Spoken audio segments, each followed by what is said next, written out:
Welcome back, and thank you so much for staying with us right here at Kenya's Gold. And just in case you're joining us right now, you are right on time for the Gold Conversation. And today we are not in studio. We do have the distinct honor of being joined by Professor Wendy Umberger, who is the CEO of the ACIAR, which stands for Australian Centre for International Agricultural Research. Now, she will be talking to us a lot more about the work that is being done in ACIAR and how they are onboarding farmers in different parts of the continent. Thank you so much for making time to be with us today. I'm thrilled to be here. It's wonderful to be in Kenya and in Nairobi. Right. Yeah. So we can just start by understanding what brings you to Kenya.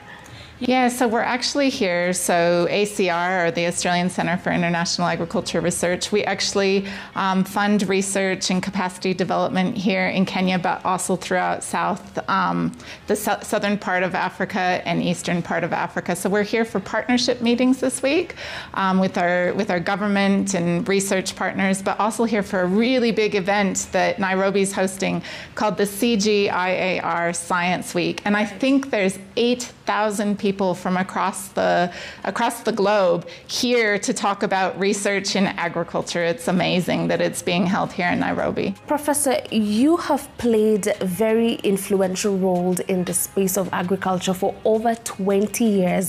And here we're talking about sustainable agriculture. Where did your passion for agriculture come from?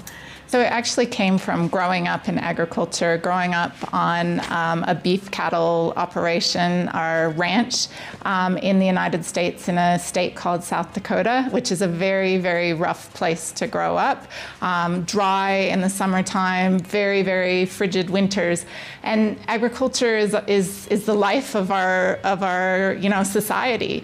And I tried engineering, I tried nursing, but I was pulled back to agriculture just because it just fits with, there's so much opportunity to do exciting careers in agriculture.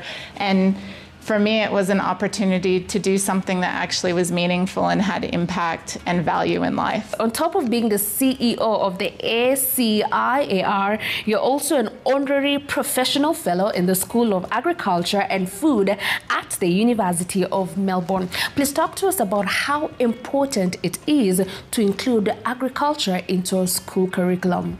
It's absolutely critical, because I think what's happened over time as our economies develop and we move, generations away from agriculture, that people they lose that understanding of how important our natural resources are to our food, how important farmers are to ensuring that we have safe and sustainable food systems. And so I think we should be bringing it into our curriculums at all levels of our education system, primary school, even in what we call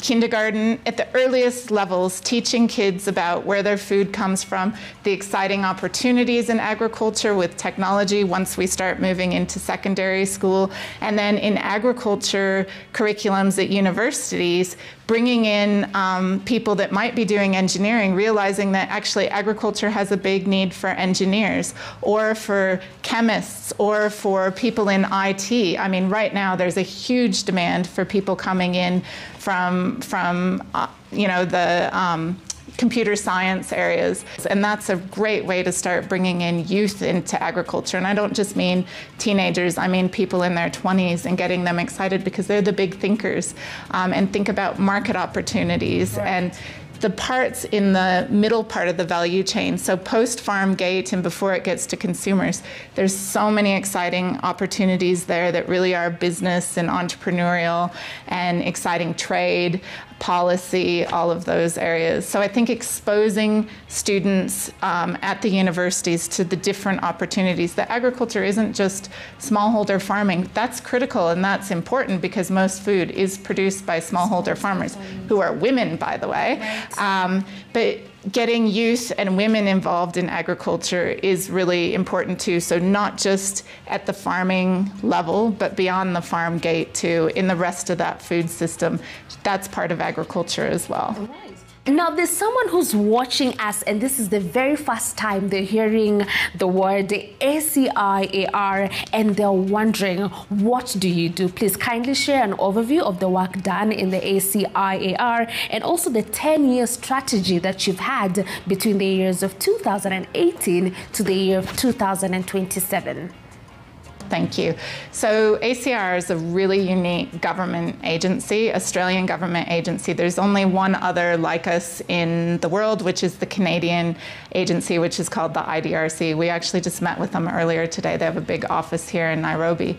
But ACR was set up almost 43 years ago with the idea that countries in our what we call the Indo-Pacific region, so East and Southern Africa is as far to the west as we go, but then South Asia, Southeast Asia, and our Pacific are neighbors for Australia. They were coming to Australia 43 years ago and saying, hey, Australia, you have world-class science and agriculture. We share farming system or now food system issues. We'd really like to work together. And so the really smart people set up this agency, which is ACR, still going strong, you know, for almost all of my lifetime. And it's basically a partnership model where we look at, we sit down and talk with the government, sometimes ministries of agriculture, even ministries of health, then key institutions working in agriculture and food systems research. And we talk about what issues they're facing and where what we call our agriculture innovation system might be able to offer some solutions. And then what we do is we try to work together to do research where sometimes we bring Australian expertise and build capacity or fund research and capacity building programs here in the countries like in Nairobi or countries in Southeast Asia. So we fund research for development, building the capacity of the local institutions, and increasingly here in Africa, because the expertise in agriculture have increased and are world class. Increasingly now, our projects here in Africa are being led by institutions such, for example, in Kenya by CalRO and CAFRI, and sometimes we're bringing in maybe an NGO, and with universities here too. Universities are a critical part, but in Kenya, our main partners, which are leading projects, are CalRO and CAFRI, as an example. So it's a partnership research for development model to address issues of our partner countries like Kenya. So having been in existence for about 43 years, talk to us about some of the success stories and milestones that you have achieved. Yeah, so we've worked in crops in the cropping area, and some of that work has been on addressing specific diseases that are affecting productivity in crops. And basically, we might work with the scientists here in Kenya on specific developing new varieties of crops. It might be, right now we have a very, very exciting project that's working with a multinational research organization based here in Nairobi called ISIPE. So working with a black soldier fly, and basically the black soldier fly, through research that's been done here at ISIPE, is now becoming a really good business for women and for youth, or younger people, I should say, entrepreneurs, that basically it's used to take waste, so what we call circular economy. So take waste and turn it into a source of animal protein and fertilizer. So waste into fertilizer to become a source of food for livestock or a source of fertilizer to increase productivity. Now that model, right now we have scientists here from the Pacific, so from Fiji and Vanuatu and PNG here, learning about that, learning not just about the science, but also about the business model and how you can bring women and drive entrepreneurship in that. So that's probably one of our most recent success stories that we're really excited about. And the head of the research organization, ISIPE, says this is the first time, to his knowledge, that scientists from Kenya and from Africa have gone and worked in the Pacific and trained the Pacific because the conditions there are similar and facing similar issue where there's a lot of food waste and other waste. And anytime you can take waste and turn it into a product is just a huge opportunity for growth. Right. Now talk to us more about where your presence is felt across the continent and the different farmers that you're working with. Where are they? And for that farmer who's listening to us right now and wants to be onboarded into this fantastic project, how do they come in contact with you? How do they get to be supported by you? Yep. Okay, so our work here in this region is in multiple countries, I think 11 different countries. So obviously here in Kenya, we have a big program in Burundi, Ethiopia, Kenya, Malawi, Mozambique, Rwanda, South Africa, Tanzania, Uganda, Zambia, and Zimbabwe. And we're actually also going to be expanding our work to 4 countries in North and West Africa, right. Which will be building on work that we do here in South and in East Asia, and kind of scaling that work where there's been successful programs here and similar issues in those countries. So Egypt, Nigeria, and Ghana are the main ones, the main 3 that we'll be working in there. So who we work with is primarily smallholder farmers, because that's our mandate, is to work with smallholders and try to help smallholders grow. Women, youth, and so while the main part is working and trying to improve the livelihoods of smallholder farmers, trying to make sure that they have technologies and management practices to increase their productivity and ultimately increase profitability, help them get larger and be able to face climate issues, whether it be drought or floods or too much rain or new pests and diseases that come in and affect their crop, helping with climate resilience. But it's also institutions. So I mentioned Calro and Kefri, so building the institutional skills of those people. So we work really right along the value chain, but primarily smallholder focused, women focused, and trying increasingly to get the youth involved. Right. So these smallholder farmers can get in touch or get the support through the different organizations that you have partnered with. Absolutely, yep. Right. And we do have a team here, a really strong team based, our headquarters for Africa is right here in Nairobi, and they're working daily with all of the research institutions and sometimes not-for-profit, right at the local level in some cases with extension and with local governments. Right. So if they know of an ACR project, they can get in contact with the people and it'll get back to us. It's a pretty short communication channel, yeah. That's very encouraging to hear, because sometimes you always feel like by the time I get to the people who can support me, it's a whole chain, but you're saying it's a short communication chain. Right. And are there any particular agri-sectors that you focus on, or any farmer can come regardless of whatever it is that they are, cultivating? Yeah, that's a really important question. So part of what we do in our partnership model is sitting down and talking to the key government, so whether it's a Minister of Agriculture or a key institution. So we're advised by our Africa regional team here on who we should be talking to, and we can consult and say, okay, what are the main issues? Where can we help?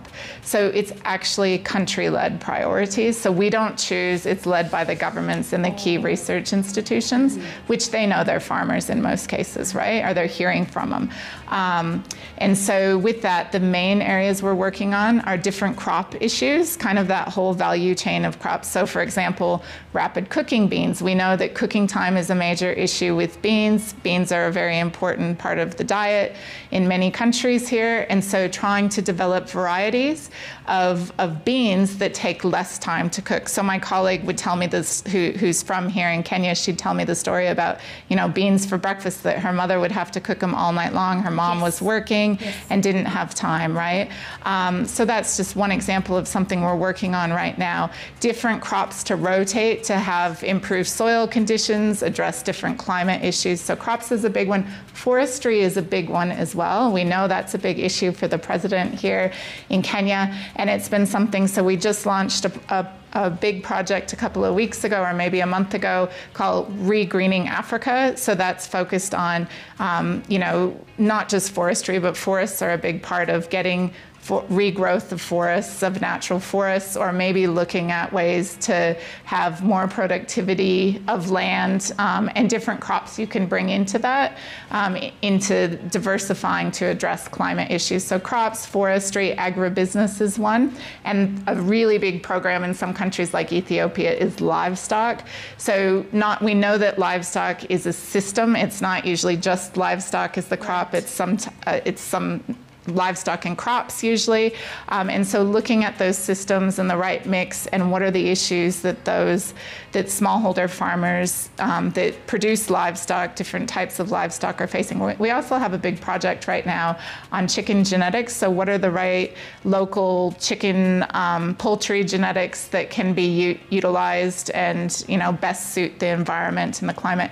And that project, interestingly, is now doing work, and the learnings from that project are being shared in Vietnam and now throughout the Pacific Islands. So Africa should be really proud of the amazing agricultural research that they're doing, because they're sharing it increasingly outside of the region. So far, are you seeing a better uptake and a better attitude towards the women in the agricultural sector? Is it working? It's working. It's working, but we need to do more. And I would say it's not just that we need to do more with the smallholder farmers and with the value chain, but also with the research institutions. Women have we know that personally, right? Women have unique challenges. Right. And so sitting down and talking about their challenges facing them as leaders, getting mentoring programs and finding out ways and bringing the men into that, getting men that are champions. So I think in the smallholder farming, we're doing a lot. I think more needs to be done in the leadership, and more needs to be done in all aspects. There's never enough to be done, because that really is critical to improving our agriculture sector in almost every country, including in my own in Australia. All right. Now, as we wind up this conversation, climate change is real and it's affecting everyone across the globe. It's affecting our way of life. It's affecting how we practice agriculture. And I want to learn what, out of the work that you have done in ACIR, what are the advice that we're giving our farmers to cushion themselves during this climate change? Yep, it's a variety of things. First of all, farmers are actually, they've been talking about climate change for 15 years, and the patterns are changing, new things coming in.